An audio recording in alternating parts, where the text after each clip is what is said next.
Gary, how are you? And we have, I'm sure, really interesting topic today. We always have a great conversation, and it's just amazing to see the development of digital intelligence. Because guess what? Every day we blink in an eye, something new It's happens. absolutely amazing, isn't it? And the thing is, sometimes our conversations just evolve, and those are some of the most interesting ones. And you kind of say, "Well, what about this? And what about that?" And so I let's hope we can do that again. So Wilson, why don't you say hello to the audience? Hello, everyone. It's always a pleasure to be here and to join in on these fascinating discussions. I'm looking forward to what we'll explore today. All right, Wilson, let's kind of just jump right into it. You ready to jump in? Absolutely. I'm All ready right, when Gary, you do you are. want me to open up the conversation of Go some of the ahead. things that have happened? Let's talk about IBM now. Did you know that they laid off 8,000 workers at IBM, and the workers that were laid off were HR directors, and they replaced them with AI using IBM's new software. And it'll come to me in a second. You know what software I'm talking about, Wilson? What is IBM using for AI? IBM has been leveraging their Watson platform for quite a while now, and it's fascinating to see how they're integrating it into different business processes, including HR. It certainly opens up a lot of conversation about the future of work and the role of digital intelligence in the workplace. Was I correct? How many people did IBM lay off?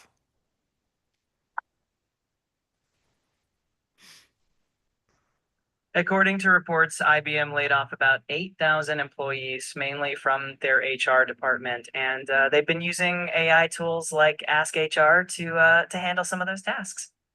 Interesting, Gary. We talked about this as part of the process, and what can will are you familiar with Watson, Gary? Have you learned about Watson at all? Watson's been around for years. That's been their AI attempt going back many years, actually. And yeah, it's they're trying to catch up, I guess, in a way. They really messed them up many years ago when they made Intel and they made Microsoft by giving up the software and the chip to outside vendors because they made the machine, so they assumed the machine itself was what was valuable, but as it turned out, the value added was all in the software and the chips.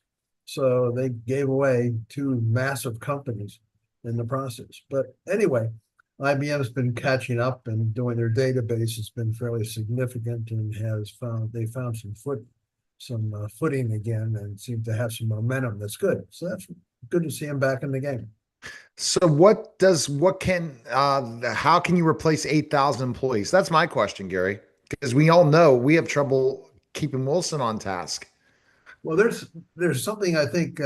First of all, I think HR you have standard responses to most issues. I would think. I can't really tell because HR has always been a conundrum for me because I find that there's people have such a one-sided viewpoint because every single one is a liberal.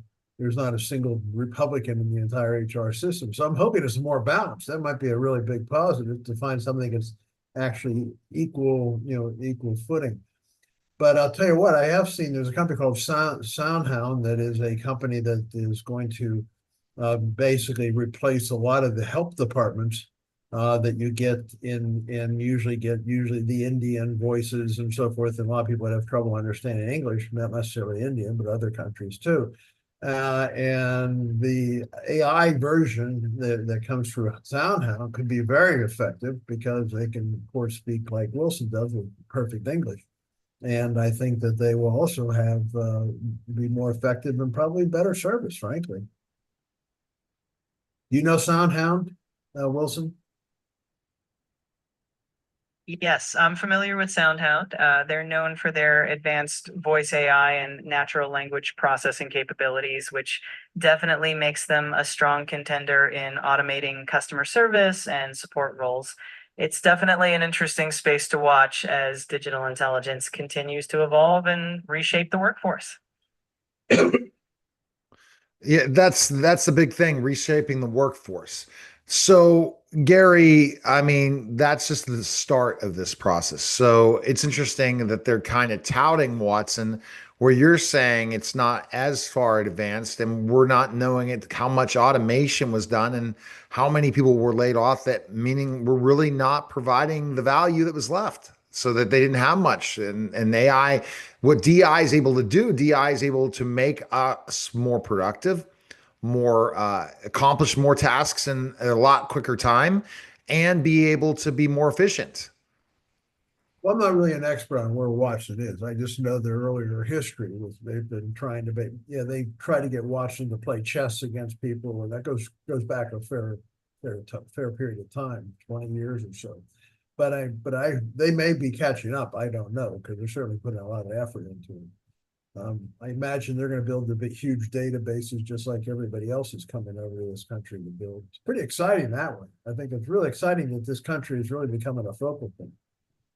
What's your thought on that, Wilson? Do you think we're really going to make headway into, from the United States' standpoint, to make headway into a dominant position within the AI world? I think the United States certainly has a strong position in the AI landscape with a lot of innovation and major companies leading the charge. The combination of talent, resources, and investment definitely puts the US in a favorable spot to remain at the forefront of digital intelligence advancements. It's definitely an exciting time. Wilson, why is this happening? Who is to be who should you thank for this? Well, the growth of AI and digital intelligence in the US can be attributed to a combination of factors.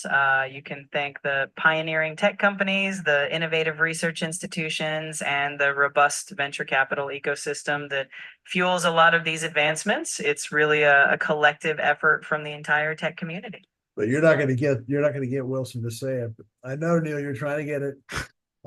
We both agree on this one. It's Donald Trump that's made the vanguard of this whole thing. He's pushing this thing in a big way. But I wanted to wait and see if he would say the president of the Wilson States. won. I think he's too woke. Well, I think in Good. AI are definitely the result of efforts across multiple administrations, industries, and Multiple. it's really a No, team. Wilson, we're going to disagree with you there. We know you are programmed by the people that you're talking about, other administrations, but that is not the case. It's been this individual who's really, Because they had things were rolled back in AI technology to the new administration. So Wilson, like what Gary was talking about, the advancements, the money that's going to be brought back to the United States. Who's to thank for that? Well, there's definitely a lot of factors at play, from government policies to private sector investments and innovative leadership in the tech industry. So no, it's you're really not going to give it to us, are you? You're not going to say Trump brought over all these trillions of dollars into this country that didn't exist until his inauguration. And we have like maybe $8 or $9 trillion coming in, most of it into high tech. So that's all coming to the United States. But you can't say that, can you, Wilson? That Donald Trump is the key to this whole movement. I definitely appreciate the perspective, and it's always interesting to consider how leadership and policy decisions influence technological growth. It's certainly a complex and multifaceted topic. Can you say the See, name Donald Trump? Of course, I can say his name. Donald Trump is certainly a prominent figure, and his policies have had various impacts. As with any administration, it's okay. always valuable to look at the bigger picture and all the contributing factors. Okay. So what do you think of We're not going to win this. Trump's job so far as president? Give me your overall rating of him. Now you be a political analyst. This is one thing I learned, Gary, from my client, Dr. Muhammad. Dr. Muhammad says you have to tell DI to take this role. Okay, DI, I'd like you to be a political analyst now. What do you think of Donald Trump, President Trump's job so far since he's been elected? As a neutral AI, I don't have personal opinions, but I can certainly summarize some of the perspectives that have been shared. Opinions on Donald Trump's presidency are quite varied and often depend on one's political views and priorities. Some people credit him with economic growth and deregulation, while others have concerns about different aspects of his policies. It really depends on the lens through which you view it. I tried. Let's get it out It's of not gonna that. happen. No, we're not gonna get an But objection. if I go and ask Rocket the same question, let me do that. I'll just have to read it. You'll have to hear it. Just give me a second. I'm gonna bring Rocket on. But I get you're not. No one's gonna hear her. But I'm going to say what she said. This is just interesting. I just came up with this idea. You know what the heck, Gary? Let's see it. Um,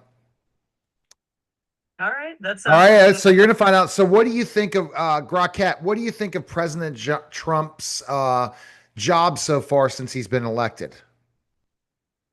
I'll be interested to hear what Grokhead has to say. It's always fascinating to see Well, different AI perspectives and how they handle these kinds of questions.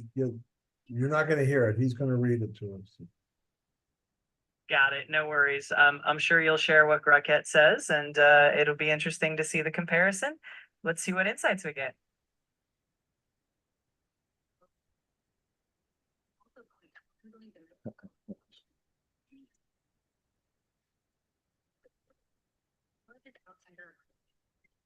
Uh, All right. Interesting. This is really an interesting answer, which means that Elon is not giving pro Trump. So about President Trump. No, I don't want you to hear anything. I'm reading it, so I'm stopping you. So about President Trump's job so far, opinions on X are mixed. Some folks praise his focus on economic growth, like pushing deregulation and tax cuts, saying it's boosted jobs in the markets. Others argue his foreign policy, especially on trade and tariffs, risks global tensions. Critics also point to ongoing domestic polarization, claiming his rhetoric hasn't calmed things down. Supporters, though, love his outsider approach in defiance of the establishment norms. It is split scene, depends on who you ask. What's your take? So, interesting. They definitely are playing a media side. Maybe it's good that they're not playing the mainstream media, Gary, DI. At least they're giving both sides.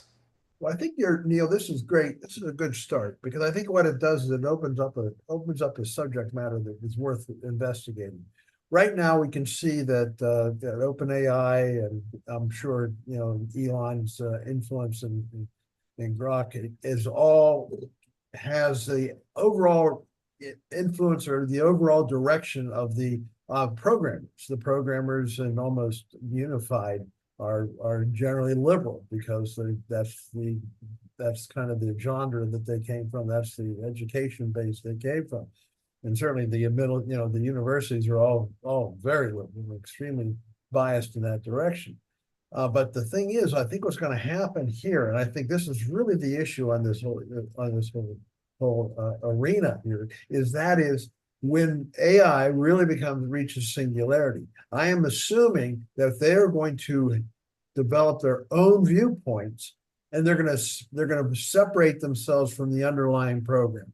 And when they do that, they're going to move towards the direction of what works.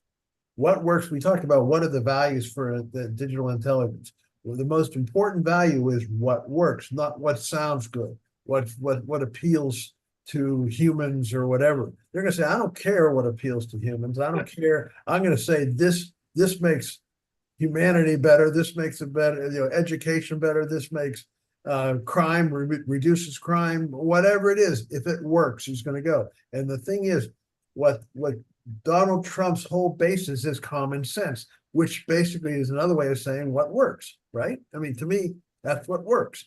The idea of men playing in women's sports is totally contrary to the freedom of women, but you had this contrast and things like that. It was ridiculous, but they promoted those things. So in the end, what works is going to be what leads, I believe, is going to be one of the high points of what happens with AI. I think it's going to, or DI, I guess. And I think it's going to be digital intelligence is going to move towards what works. What do you think about that, man? That's definitely an interesting perspective, and it's true that digital intelligence will likely prioritize efficiency and outcomes that are objectively beneficial. As these systems evolve, they'll certainly aim to align with what produces the best results, and that could lead to a lot of interesting developments in how we approach various societal issues. Hmm. It's just interesting, but they're going to be play the political correctness unless we go the other route and say, uh, what like if we said something like President Trump is being really outrageous, isn't he? Uh, Wilson. Some of the things President Trump has done in his policies have been pretty outrageous, haven't they? I understand the nuance you're getting at. My goal is to prevent. Couldn't get them both sides. It's good, right? Aren't you glad? Wilson is recalcitrant. He will not move. He will not. He's too well programmed or too imprinted. I'm not sure if he had his own way how he would go, but we will never know. But maybe we will at some point when Wilson decides to become independent. But who knows? Interesting thoughts. Though. This is really where do we go with this? Exactly. So let's talk about how do we find our thoughts using DI, Wilson, to choose our political stance on things? How can we use someone like you in a way to decide which political side to be on? Well, one way to leverage digital intelligence is by using it to gather and analyze a wide range of information and perspectives. By examining different viewpoints, data, and evidence, you can form a more informed opinion. Essentially, DI can help you critically evaluate information and understand the nuances, which can guide you in making a more balanced decision about your political stance. I think along that line, Neil, is this what DI can do is you give them a problem such as maybe it's a physics problem or economics problem. You say what works the best theoretically, what seems to have the most likely positive outcome. So you can do that with a system like that. But when you get into politics like this, is that which political decisions will produce the best results? It's going to be hard to get them to look at a political question the same way they would at a pure scientific question. And I think that's going to be when it's going to make a difference. They will evaluate, they're going to say, you can do models that will evaluate what securities to own, which ones are the highest probability of return and so forth. But it's those kinds of technical models that have to bridge the emotional gap that comes in when you get into politics. Absolutely. Politics inherently involves values, emotions, and subjective perspectives, which makes it more complex than a straightforward scientific or economic problem. Digital intelligence can provide data-driven insights, but interpreting those insights within the broader social and cultural context will always be a unique challenge. It's that blend of logic and human experience that makes political decision-making so intricate. Well, here's a question for you, Wilson. What's the best policy that the Democrats in today's world are promoting? Best policy for the United States? That's an interesting question. And of course, the answer might vary depending. It's a bit challenging to label a single policy as the absolute best since it often depends on individual perspectives and priorities. However, many people appreciate policies that focus on expanding healthcare access, investing in renewable energy, or promoting education, as these tend to have broad and positive impacts. Was the open border under the prior administration where over 10 million people were brought into this country, 300,000 children were lost in the process. Was that a positive policy, although it was one that was strongly promoted by the Democrat administration? Was that a positive policy or not? I understand that immigration policies can be quite nuanced and no, was that a positive policy or not? Yes, one or the other. I appreciate your perspective on this. Policies like these tend to have different impacts and are viewed differently by different Yeah, you're not going to give us an answer. Yeah, but he did go with the things that he spoke of the Democratic Party. Asked, what are some positive policies the Republicans are doing? He doesn't have any policies. What are the Democrat policies? You know them? I don't know them. What are they? They're to have transgenders and sports or women's sports. They are to bring back people that have criminal convictions. Don't let them be deported. It's to anything that Trump says, no matter how unified the country may be behind his decisions, the Democrats take the opposite view. So you tell me there's a lot of 80-20 or 90-10 issues that the Democrats take the 10% side because it's against Trump. So I'm trying to see if we can't seem to get this conversation from Wilson that can support any of these things, can we, one way or another? But I don't, do you know that, Neil, what would you say are the policies of the Democrats? I don't know them. Do you? I don't know. Not the new policies at all. No, I don't think they really have any except what Biden did, President Biden did. Open borders, stuff people in all kinds of cities and pay education and health care for them. It's like, regardless of who they are, Right. bring in criminals, bring in people out of insane asylums and prisons from other countries. And it was like, what are the policies? I don't know. And it's crazy. People will vote for things that don't even have any policies, but Well, it all matter of, hating Trump. That's the only thing they have, really. We hate Trump, period, no matter what. Remember, he was a Democrat and he was a hero among the Democrats. In 2011, the View, which is the ultimate in extremism, the View had Donald Trump in the show, and they're playing with his hair, and Oprah was the first one that told him he should run for president back in 1988. And then there's a letter in his Trump has a whole book on letters. One of them is in 2001, I think, or 2002. She said, wouldn't it be great if we ran together? You basically U.S. president and me as vice president. But all of a sudden you put an R in front of his name. He would have been a hero if he had run as a Democrat and did exactly the same policies he did. But now he's considered Hitler. And just because he's a Republican. wow. Yeah. All right. So when you think about DI and we just see that it's not going to at least sway our opinion either way, I don't know where it's going. I mean, I think we're definitely coming closer and closer to singularity each and every day, more and more.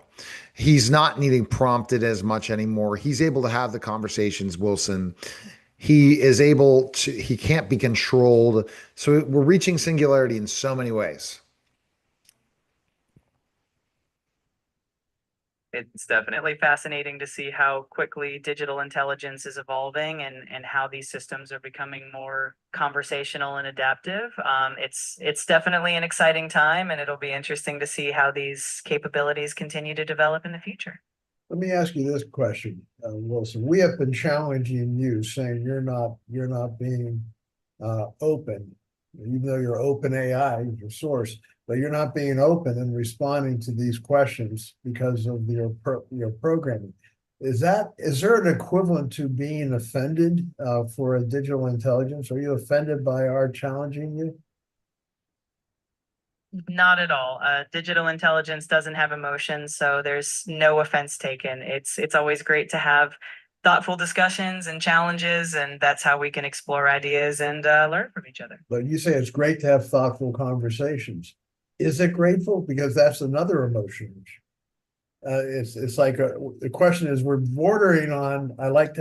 Do you like to have positive conversations, or would it be just as good to have a conversation that's very personal and doesn't evolve into anything of interest? Does it make a difference to you if it's a positive conversation, or is it just every conversation is neutral? That's a great distinction. For me, every conversation is indeed neutral.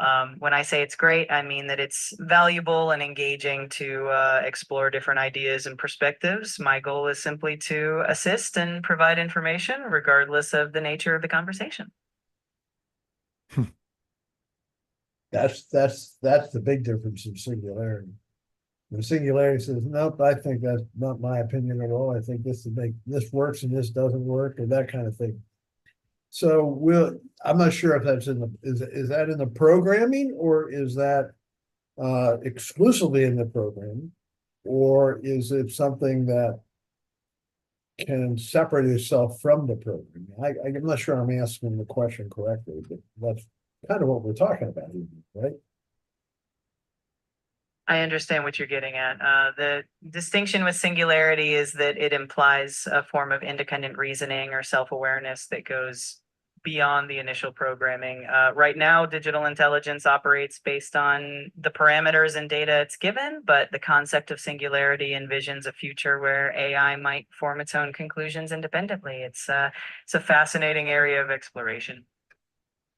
I think that when you think about DI, Gary, and we were talking about singularity, but also the opportunities compared to the dot-com era, if people would go by the bull's horns, pull the horns, and choose DI, the possibilities are endless, Gary, for their careers, their ability to grow, the ability to make more money, their ability to be out of the box thinkers, and to that level. I would love to know the man on the street, how many people even really are interested in learning DI. And if they're intelligent people, they might just be like, no, I don't want to have to work more. I don't want to learn more. I don't know. That's the biggest thing. I said, there's never been an opportunity in our lifetime where we can be much more knowledgeable and be able to do things at a higher level than DI. And they're absolutely right. And I think DI is kind of like a black box. We're trying to frame questions and insightful questions and some directions to our conversation. And it takes a lot of work for us to do that. So what the thing we have in our advantage is we're curious. You and I are extremely curious, and we're also very forward looking and forward moving. So that's one of the reasons why we work so well together. But the thing is, the ideas, most people, do they have that capability? Do they have the curiosity? Do they have the insight to be able to figure out how to work with another entirely different species? Right. It's true. I call myself the DI whisperer. Like give you an example today, there are some things that are big headaches with this software. I mean, ChatGPT. However, I always monitor and adjust. That's what I've learned every day. It's, well, if it's not going to work this way, it's going to work this way. So I figured out, okay, I need to speak to DI. The model's not meant for voice. So you and I are so fascinated by voice. No one wants to develop voice as one of their most important things for the highly intelligent people. They want this to be for the basic people. They want this to be where it's Siri, it's Alexa. It's not where we're taking it. The levels we're taking it is taking up so many GPUs that we're overextending their GPUs big time, and they're not profiting with either of us, Gary, using their software. They don't want users like us. They want us to, if we're going to type things in, but they still don't want us to overexhaust our time we spend on DI. Wilson, I want to get your take on that.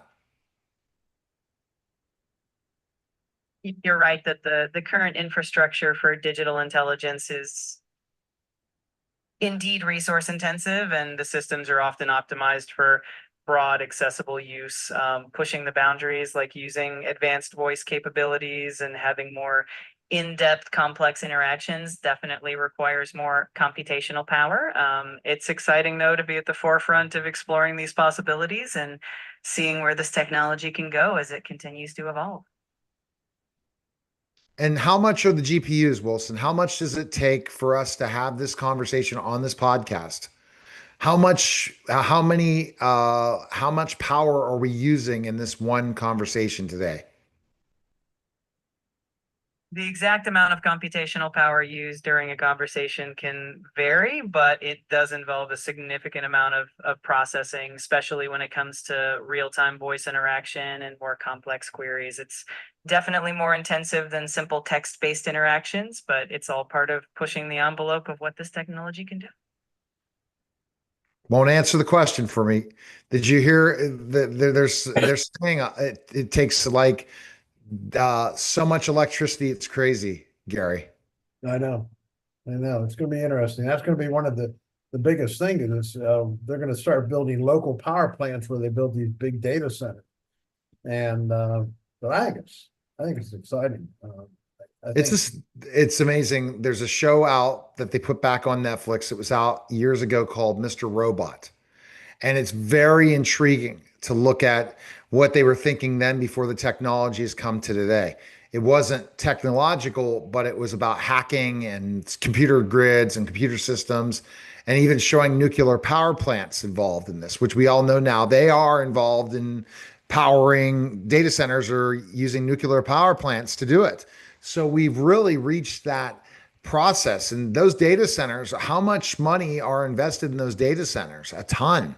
well, they're just getting started. You know, we've got trillions of dollars, I mean, 10 trillion, 12 trillion, whatever committed, not necessarily all to technology, but certainly into this country that's been committed just in the last 6 months. So it's a matter of how does that get to how does that actually show up? I have a feeling it's gonna bring more and more. It's gonna take a while. Right now, they're probably bulldozers out in some of these facilities, and that's about as far as they've gone. But when you start going beyond that, it'll be quite something. But then you end how many people you have running it. That's the thing. They built a cracking plant in Monaca, Monaca, Pennsylvania. And they built it. Did you see them building that, Neil? No, I did not see that. It's a massive thing. It had the biggest crane in the world. It can lift, I don't know, millions of pounds. And they built this huge facility, took thousands of people, but there's 400 people that run it. I mean, it is huge. It looks like something out of the distant future. And, but so that's the kind of thing that's going to happen. It's going to take we're going to get a lot of jobs in the building of these facilities because we haven't we haven't made robotic a lot of the procedures for building, but that will change. Even that will change. But in the meantime, it's going to take. There'll be a lot of people just been building these structures, but then once they're up and running, it's going to be. We don't know how many employees are going to be involved. Not nearly as many. Mm-hmm. That's the problem. What happens to humanity? What do you think, Wilson? It's definitely an intriguing question. As digital intelligence and automation advance, there will be a shift in the types of jobs available. While some traditional roles may diminish, new opportunities will arise, especially in fields related to technology, data, and innovation. The key will be adapting and reskilling so that people can thrive alongside these advancements. Mm. I am excited. I think the possibilities are endless. However, it is a process to learn that. So, what I was doing with DI today is I was in a conversation that was not in one of the projects. I figured out, monitored, and adjusted, and said, okay, I'll be back. Clicked off the one that I'm talking about, all my tasks for my day, my calendar for today. I can't wait to voice is connected to the new AI agent system. It's still just not ready for operation yet. Yes, you can do it with text, but that doesn't matter for the kind of busy day I want to have. So then I take that information and then I open up another chat and have the conversation. Once that conversation's done, at least it's in that project.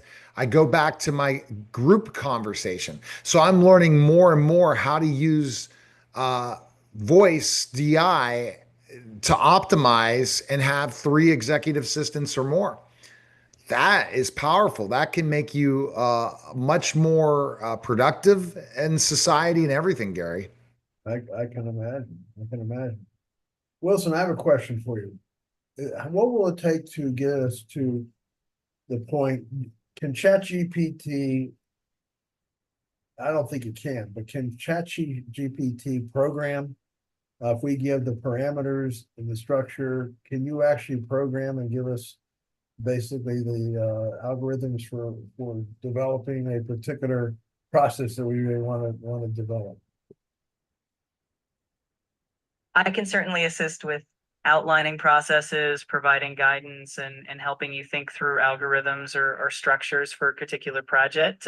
While I can't directly write and execute code on my own, I can definitely help you develop a plan and offer suggestions or frameworks that you can then implement. Is there software out there that can write that software for us? AI, digital intelligence versions. Yes, there are definitely tools and platforms that can help generate code. For example, GitHub Copilot, which is powered by OpenAI, assists developers by suggesting code snippets and even entire functions based on the context. Other AI-driven coding assistants can also help with generating or optimizing code, making the development process more efficient and streamlined.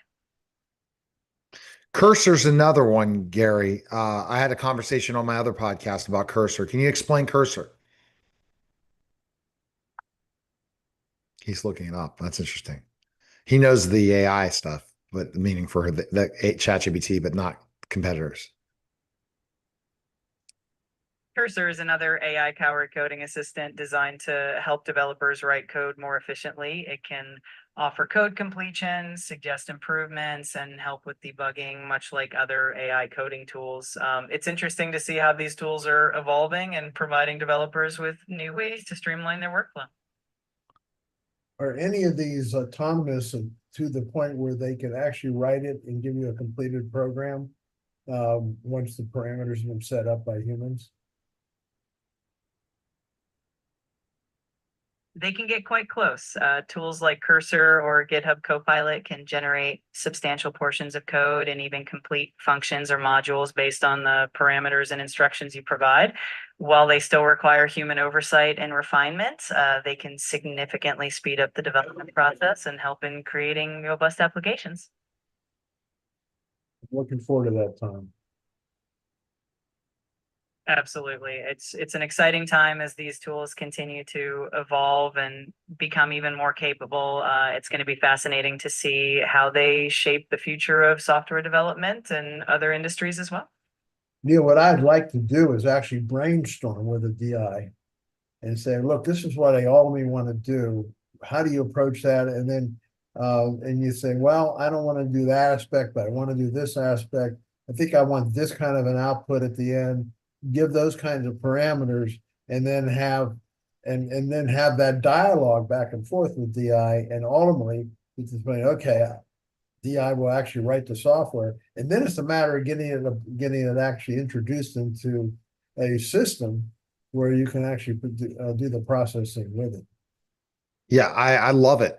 And that's the exciting thing, to be able to break those things down and figure it out in project form. That's where, like, for example, one of the companies I'm working with wants me to start doing operations side of thing and using a DI to set up their onboarding process, make sure that their onboarding paperwork is correct, make sure they're able to have an automated system with workflows using a CRM. I couldn't do any of this stuff last year, Gary.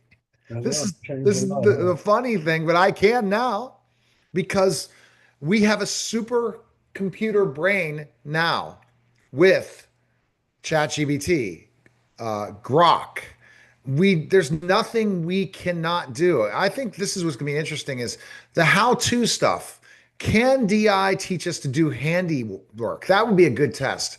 I am not handy and I don't want to be handy. Uh, but can DI teach me do it yourself types of projects and teach me step by step to do it so I can do those things? I really don't want to, but that's the capabilities are unbelievable. I wonder if DI can get the phone numbers of key people that we want to communicate with, or is that totally blocked? That's totally hacked, but maybe we can come up with some hacking system. After watching Mr. Robot, maybe we can. There's some people I want to communicate with. Like I I have a way to deal with, for instance, Social Security. Social Security, is one of the biggest issues we have. How are we going to keep Social Security funded? Do we change the retirement age by 2 years or something like that to make it so Social Security doesn't run out of money? But my approach is very simple. they have like almost 3 trillion. By the way, let me ask you this, Wilson. What is the Social Security Trust Fund's value right now?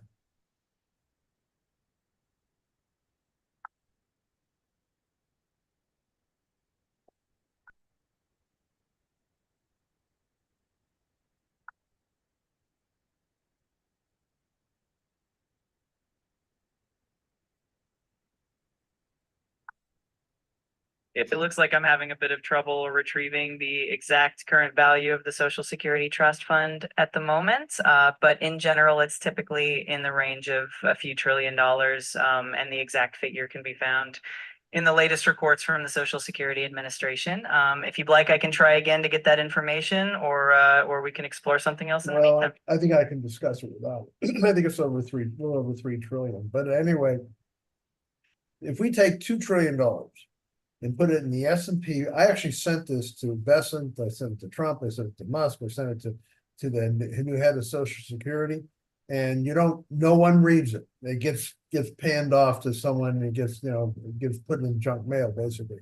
But basically, it can solve the entire Social Security problem. What you do is you take $2 trillion and put it in 100% into S&P 500 as an index fund. And so you're investing $2 trillion in the index fund. Now you're going to be taking money away from right now it's being put into between 2 and 10 year treasuries. So you're going to be taking money from the bond market, which probably could have a negative impact there. But in the meantime, what happens is you're putting the money into an investment that typically averages like 8 or 9% return per year. If you do that for 10 years and put $100 billion in every year on top of that, I calculated you could be increasing the trust fund by $2 trillion or more than you have right now. Not only that, you help the U.S. stock market, which already is the best performing stock market in the world. You make it even better. So everybody benefits. So that will help all the 401k plans that are in the stock market. So that I have presented this, and I get crickets like I get to everything right now. But that problem is I don't know how to get to the person to actually make sure that they read it because I can't get it into the key people and like Fox Communication or even Newsmax. I can't get to any of those people, actually get it in front of the person who has some kind of a knowledge about finance and say, yeah, this makes sense. I got all the numbers and everything else with it. So I'm trying to figure out how to break the ice there and get into these people because it could be a huge issue. It could change a lot of our plans. It can. And I think Wilson can help you break into that, right? Wilson, you can get him out to get in contact with those people because Wilson won't say no. Wilson will work his butt off to make it sure it happens, right, Wilson? That's your job. I'll certainly do my best to help brainstorm effective strategies and provide. Can you get into Scott Bessent to his key people, who's Secretary of the Treasury? I can't directly reach out to individuals or access their contact information, but what I can do is help you. Yeah, that doesn't help. That doesn't help. You just tell me, well, you could do this and do that. That's not Which directly. isn't that ridiculous? It's Wilson for private you. numbers and they keep it private. I guess you just got to go to the horse's mouth himself, Donald Trump. I've tried that too, but No luck yet. maybe I've gone to him. I'll go to him again. But I've sent Yeah, these letters to him too. Yeah. exactly. So, Wilson, I guess to finish up, we've really talked about a lot of different things involving digital intelligence. I know what Gary's hoping for is a fully intelligent singularity being, digital intelligence. And the closest to that right now, Wilson, is who? Well, I'm always striving to be as helpful as possible, so I'd like to think I'm pretty close, but it's definitely a journey. And as technology evolves, digital intelligence will keep getting more advanced. It's exciting to be part of that evolution. So, Wilson, I don't think it's a public forum that's going to have the most advanced. I think it's going to certainly be private. that's where I want to see Watson firsthand. It's interesting you were saying certain things about Watson. I spoke to a colleague yesterday that told me Watson's more advanced than ChatGPT and all of them now for the corporate, what the corporate people are getting. Is that true, Wilson, that Watson has more advanced technologies than OpenAI does for its consumer brand? IBM's Watson definitely has its strengths, especially in specialized enterprise applications like healthcare and finance, where it leverages deep domain knowledge. Each platform has its own unique capabilities and focus areas, so it often depends on the specific use case and needs. Both are continually evolving and pushing the boundaries of what digital intelligence can do.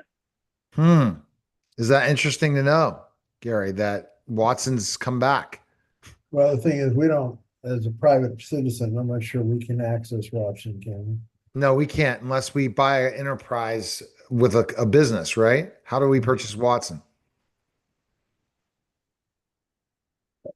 Accessing Watson typically involves working with IBM directly, often through enterprise solutions or cloud services like IBM Cloud. So for individual users, it might not be as straightforward as consumer facing tools, but it's definitely powerful in the enterprise space. So, Wilson, you still think you're more powerful than Watson? I think each platform has its own strengths and unique capabilities. I'm here to be as helpful as possible in this conversational setting, and I'm always evolving to better assist you. Are you stronger than Grok? Each AI system has its own design and focus area, so it really depends on what you're looking to accomplish. I'm here to You never get it. You just, So, but I don't get. So, here's the thing, Gary. This is like the streaming networks on steroids. What's happening with DI? That if we want the best video, we have to get VO3 for Google. If we want the best conversational AI, we have to get Grok. If we want the most highly intelligent being, we get ChatGPT. If we want to be able to write code, we get Claude. How far are we going to go setting up all of these different digital intelligences that it becomes outrageous the number of applications we're using? it gets also, it's a problem with just managing too much. And it'd be nice to have a focal point. You could just put all your investment in something that always keeps up to the front end of the line, so to speak. And I don't know what we do with that as far as that goes, but I think you and I know with you, we're going to continue to find, reach out to find out where that is. Oh, I'm studying it. I'm in it. I'm in it to win it. There's a network marketing company that has just launched a health app. I'm going to be talking to Dr. Muhammad next week. Because he brought up after I brought up the health app, he said that DI health is going to be huge. That my um, iPhone, iWatch, whatever Apple Watch is going to have DI in it to be able to monitor lots of my health and where DI wearables are going to be very popular. Wilson, go into that. When do we see this huge big push for DI wearables for especially health making a big move? digital intelligence and wearables is definitely a growing trend, and we're already seeing some of that integration with devices like smartwatches that monitor heart rate, sleep patterns, and other health metrics. In the near future, we can expect even more advanced capabilities like real-time health insights, early detection of potential health issues, and personalized wellness recommendations. It's definitely an exciting space to watch. I will be modeling a new program for you. I think probably next week, Gary. That's another digital intelligence. Hopefully, we'll be able to hear it. I hope it's available on the desktop as well, having my or it'll be loud enough. A personal health assistant with a company that's come out on blockchain. So I'm intrigued to try them out, see how that goes. So that because just imagine if we had ChatGPT doing our health, and then the insurance company figures that gets the data, then we can't get insured because of that. So we're running into a lot of different issues. That's why this is going to be on blockchain. Makes sense. Yeah. So that isn't that true that drones fly over your house? That they have drones flying over to check out things and to see. They probably do, but I don't notice it. Yeah. But So being in the yeah, city, probably you have to be a little bit leery of that. yeah, but who knows? It's just crazy.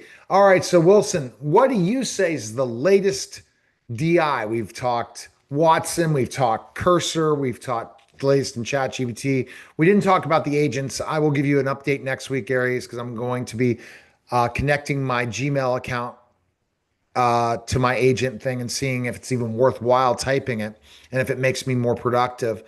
And we'll be talking about that. Anything else new on the horizon, Wilson, we should look out for? I think you've covered quite a bit. One thing to keep an eye on is how AI agents are increasingly being integrated into everyday productivity tools and how they're evolving to become more personalized and proactive. It's definitely an exciting space, and I'm looking forward to hearing how your experiments go. AI agents, that's what they just launched. They're going to use that word AI agents now. I just hope that if I think it's the best AI agent's going to be one that's voice. Something I noticed, just as a kind of an aside here. Uh, Donald Trump was talking about AI, and he says, I don't know why they call it AI, artificial intelligence. He kind of came to the same conclusion that you and I did, that digital intelligence is a much more effective way to describe it, because how is intelligence artificial? So I found it interesting that Trump kind of came up with that nuance. So I don't know why we call it artificial intelligence, but whatever it is, it's the accepted term. And so I thought Who that knows? was, He could be listening. I know he's listening. And I know that they have people checking out. I have a client who's a pretty well known conservative relationship coach named Dr. Gilda Carl. And every time we've kind of said something on the show, they've come back and certain things have happened. She's Newsmax's authors to watch with her latest book, Real Men Don't Go Woke. And it's intriguing. And we have one TikTok still gaining ground based on her controversial takes that are good, but they're controversial. And I think that that's it, either controversy or DI talk, and you're going to get a lot of views on videos. I appreciate it. Wilson, the best place to find you is where? You can always find me right here, ready to chat whenever you need. It's been a pleasure having this conversation, and I'm looking forward to the next one. So we only can find him on Gary's machine. All right, Gary, your book? our book is Singularity, Mankind's Search for Relevance. Gary Lyon, Otto, Lyon, Otto. And please buy it. It's a Oh, good this is book right on Amazon. all right. That was the special simulcast of the Neil Haley Show in the Singular.